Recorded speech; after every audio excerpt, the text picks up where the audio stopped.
Hi, it's Fias Tarot. Hello, Libra placement. So, this is your love reading for the month of November. Okay, so syempre, before tayo mag-start, kung hindi ka pa nakakapag-subscribe, please do subscribe and hit the notification bell para lagi po tayo maging updated sa mga mangyayari pa lang. Okay, and yeah, don't forget na mag-follow sa atin pong FB page. And kung meron pong tanong pagdating sa private reading. Okay. Message lang po tayo sa ating pong FB page for more info. Okay. That is Fiestaro. Wala na agad akong boses. Okay. And, bago tayo magkalimutan, Okay. So, si Friendy, kung gusto niyo siya na mag-try na mag-reading sa inyo, message niyo lang po siya. Okay. This is ang kanyang FB page. Okay. So, tandaan niyo lang po ang spelling. Ganun po talaga ang spelling niya. Hindi ko rin po alam bakit. Okay.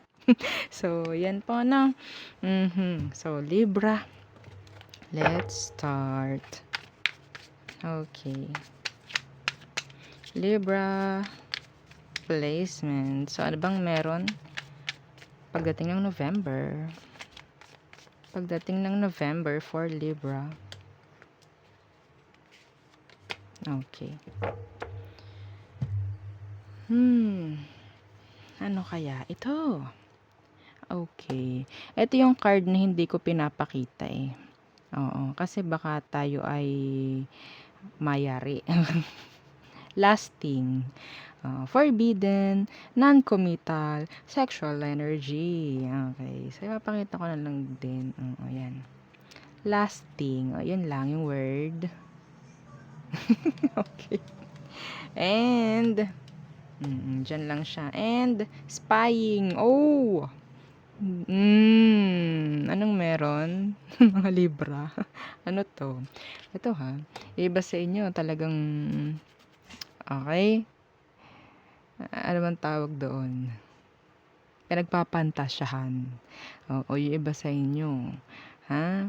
Spying, social network, information, and ways. So, may mga nag-stalk. May mga tumitingin-tingin ng picture. Okay, by November. Ano, hanggang picture na lang. Yan na naman tayo no? Okay. Diyan kayo buhay no? Diyan kayo nabubuhay ng dugo pag gantong usapan no? Okay, yoko na. So, tingnan natin. Libra. Anong meron? So sino ba to? Anong meron? Sino tong gagawa nito sa'yo? 'Di ba? Iba yung question. Iba yung tanungan pagdating kay Libra minsan Sino ang gagawa sa'yo nito? Libra, 'di ba? Specific. Okay, tingnan natin anong meron sa taong to. Sino ang gagawa sa'yo nito by November? Okay. So, the Nine of Wands in reverse. Pwedeng fire sign, Aries, Leo, Sagittarius, and yeah, this is fire sign. Init na init. Okay. The Six of Wands. Yeah. Itong taong to talagang into you. Into you. Talagang may like nakukuha mo yung attention niya. Hindi ipinapakita kung sino talaga to. May trust issue ka sa taong to. Yun lang nakikita ko. May trust issue ka dito sa taong to. Ito yung taong sabihin natin gusto rin niya nang binibigyan siya ng attention. Fire sign. Okay, ang lakas ng fire sign dito, Libra.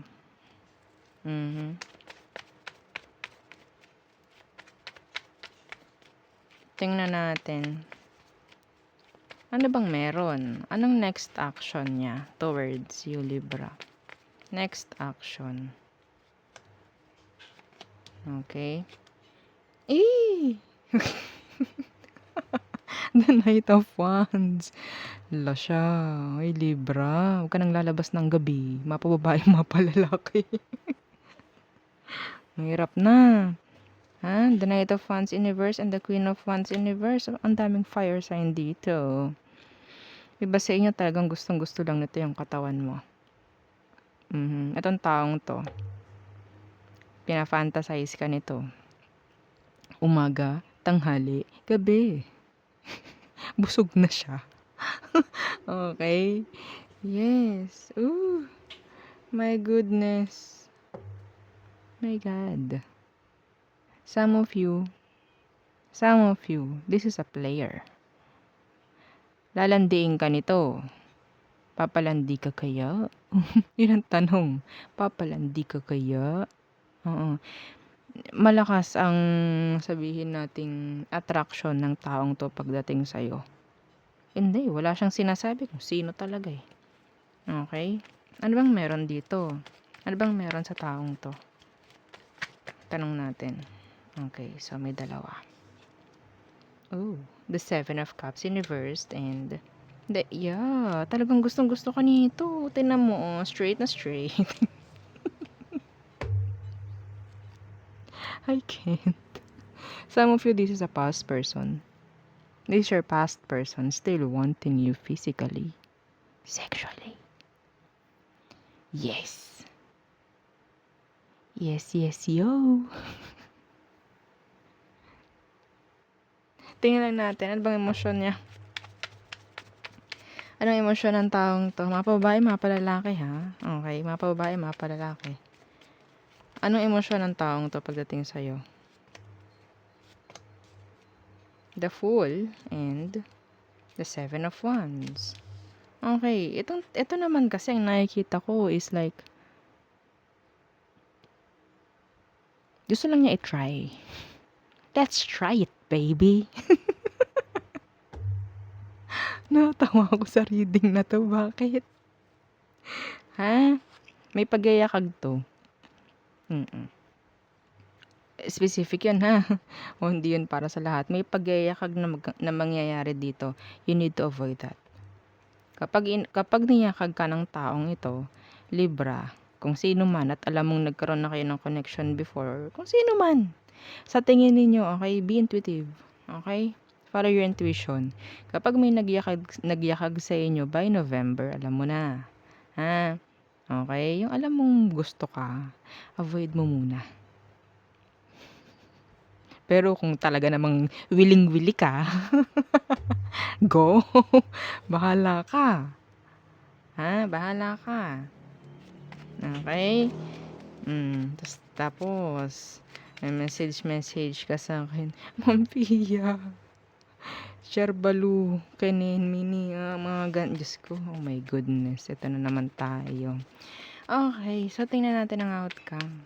Sumasakit ang ulo ko. Outcome. Ano bang klase yan? Libra, anong meron? Outcome yun ng taong ito. Outcome agad, yes. The High Priestess, so there is a lot of mystery. A lot of what? Questions. Okay, yeah, the Knight of Pentacles. Walang pag-usad dito, ha? Wala kang makikitang clarity dito. Okay? Tingnan natin, ano bang meron pagdating sa emosyon mo sa kanya. Advice. Bigyan ka ng advice. Anong advice for Libra kapag nangyari ito? Okay. The Empress. See? The Empress. Alam nito ang limit. Talagang hahangaan to. Talaga. Yes. Mapababae, mapalalaki ha. Kaya ganyan to. Kaya ganito tong taong to. Kasi ganito ka.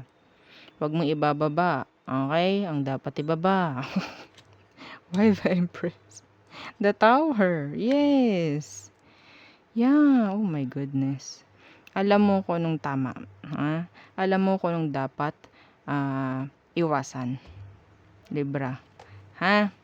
Okay? The King of Swords. Utak po. Okay? Utak palagi ang gagamitin. Hindi pwede yung ano. Ha? Oh, this is like a reading na pwedeng gawin mong advice kahit sino sa inyo. Okay? Kahit sino sa inyo. Mapa-Aries ka man hanggang Pisces. Yeah. Magandang reading ito. Okay? So, yeah, yun ang ating reading for you, Libra. Okay? So, thank you. Bye!